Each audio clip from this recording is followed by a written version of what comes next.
So I got a good deal on this 3Embers drop-in barbecue. This guy had bought it and never ended up installing it, so it was brand new. Well, we built a whole brick barbecue to support this thing. I only have video of the actual installation, so I'm going to go through that first, and then at the end I do have some photos of the building of the brick barbecue, and I'll talk through those. We poured a concrete countertop for the barbecue, and before putting the barbecue on it, I wanted to seal the concrete. I researched a lot of products, and for each one there was somebody who said, this thing doesn't work on concrete.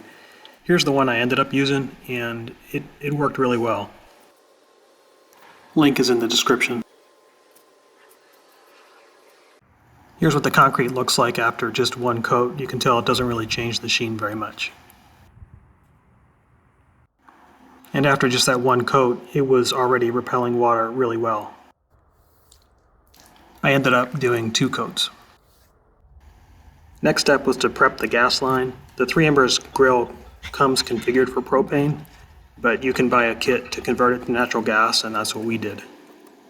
I'd never worked with pipe wrenches before, but the way they work is that you face the open part of the jaw in the direction you're applying force. So here we've got the 2 open faces opposing each other.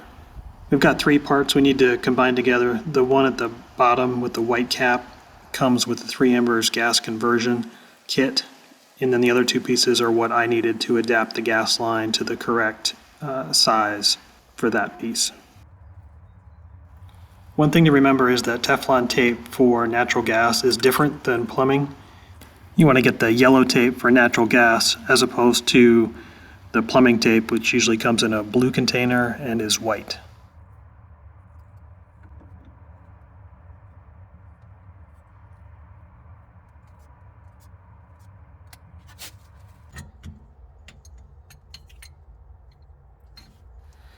So here's my second time using a pipe wrench, and I'm already doing it backwards. I've got the jaw opening opposite to the direction that I want to apply force, so that doesn't work. You can take it off, turn it around, and try again.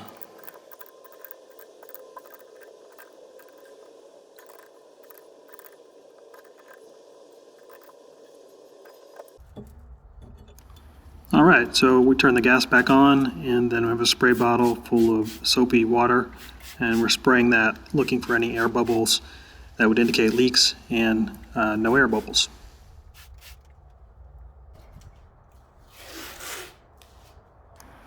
We built the brick structure a little bit tight, and I didn't want to scratch up the sides of the grill as it slid through, so I used some painter's tape over the brick on each side. To install the grill, I put a table right in front of the barbecue, and I put the grill on top of the table. And the plan is just to ease it back inch at a time into the hole. This is probably best done as a 2-person job, but if you take out the grates and such inside, the grill gets pretty light, and you can manage it with 1 person. So here it is in place. I'm happy that all of the measuring that we did for the brick and the countertop paid off. It fits nicely, and when we open the lid, it doesn't hit the wall as planned. The grill has an electric ignition which requires some batteries, so here's the battery pack that comes with the grill. To install it, there's an electrical lead that comes out the bottom of the grill, so you just connect that lead to the battery pack, you let it hang an appropriate distance, and then you will screw in the holder that's going to support the battery pack. Back to the gas line, so uncapping the piece that comes with the conversion kit and connecting the hose that leads to the grill.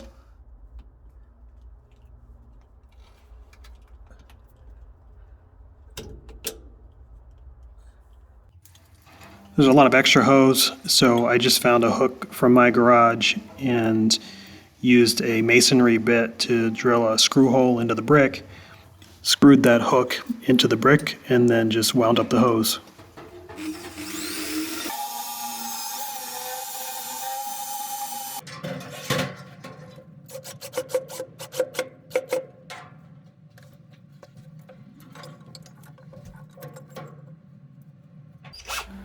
The grill comes with a little grease cup that needs to be installed. It hangs out the bottom, so you have to install the grill first, and then it's a matter of removing and replacing 4 screws for the holders, and then just putting the cup in place.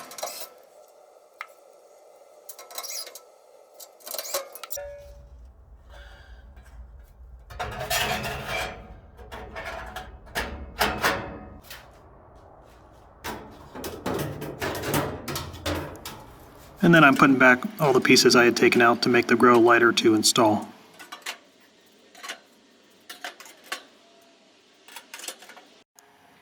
You need access under the grill, and these are the doors I had bought.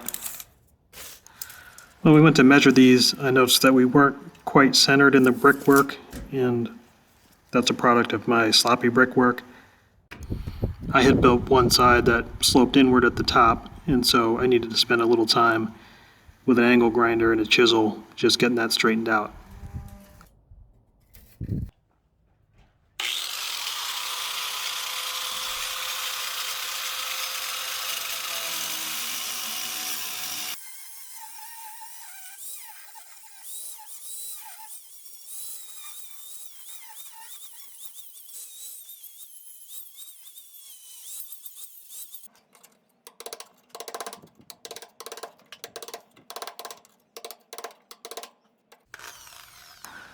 With that fixed, I marked and drilled again using a masonry bit into the brick for where the screws are going to hold the doors to the brickwork.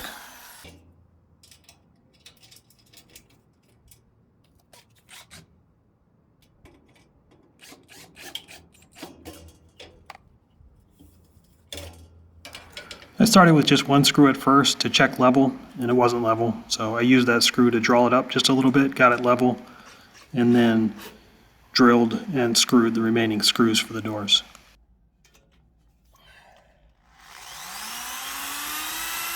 If there were any gaps in the remaining screw holes, I just used little plastic shims underneath.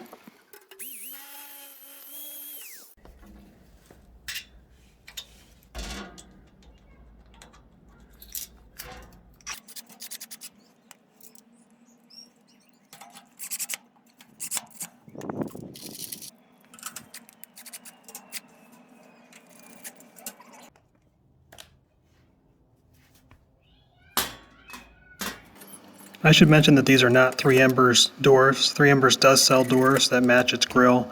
They were a little pricey for me, so I just shopped around, found doors of a sufficient width, and used those instead.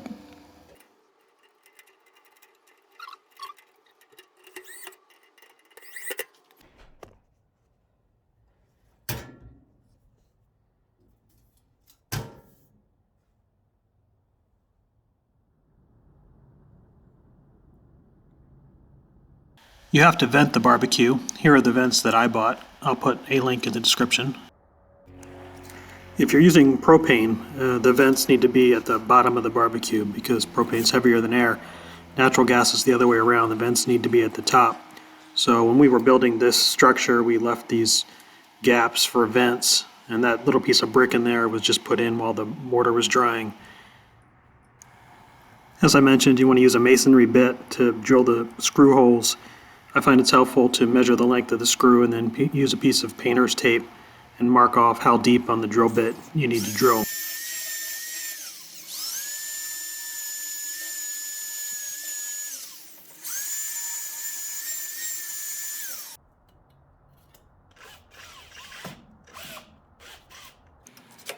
I'm using Wall Dog brand screws, but there are a number of brands that will go into masonry. I hear a lot of people use Tapcon screws.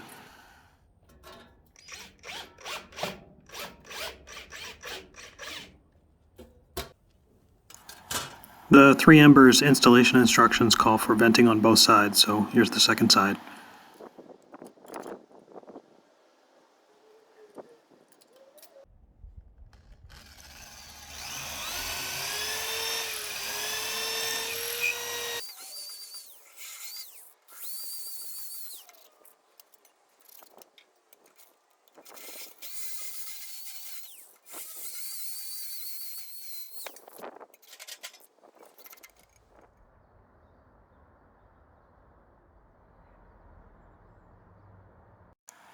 So rewinding to the beginning of the project, I don't have video, I just have some pictures along the way. One of the first decisions is how to orient the barbecue. I had some leftover bricks from construction of the house, so we just laid those out perpendicular to the wall and running along it to see which one looked better. The patio is not particularly big, and so we decided to go with a barbecue that would be up against the wall. Here's the first row of bricks down. The patio has a slope to it for water drainage, so in laying the mortar, we had to spend a lot of time getting this first row level. It's probably for the best that I don't have video of the bricks going up because it was a real mess. We had never laid brick before, and at times it seemed like we were finger painting with mortar more than laying brick. I definitely have a new appreciation for the guys who do it well on a daily basis. As support for the countertop, I put in these angle irons running across the back and across either side. Here's a better view of it where you can see all the pieces installed. They're joined together by bolts where they meet. We dry fitted the grill, which was a big help. That helped to finalize the measurements for the countertop, make sure we had all our clearances and it was going to look right. Here's the melamine mold that we assembled based on the measurements we took from dry fitting the grill. There are a lot of different opinions out there on what kind of concrete works best for concrete countertops. In the end, we ended up using a Quickcrete product that was particularly formulated for concrete countertops. It's quite a bit more expensive than regular concrete, but by the time you add a bunch of additives to regular concrete to make it work for countertops, I'm not sure it would be any cheaper. Here's what it looks like poured and wet. We had to use more water than was recommended on the packaging to get the concrete to a workable mixture. And then a couple days later, dried out. Those two holes will sit over the bolts that are holding the supports on top of the brickwork.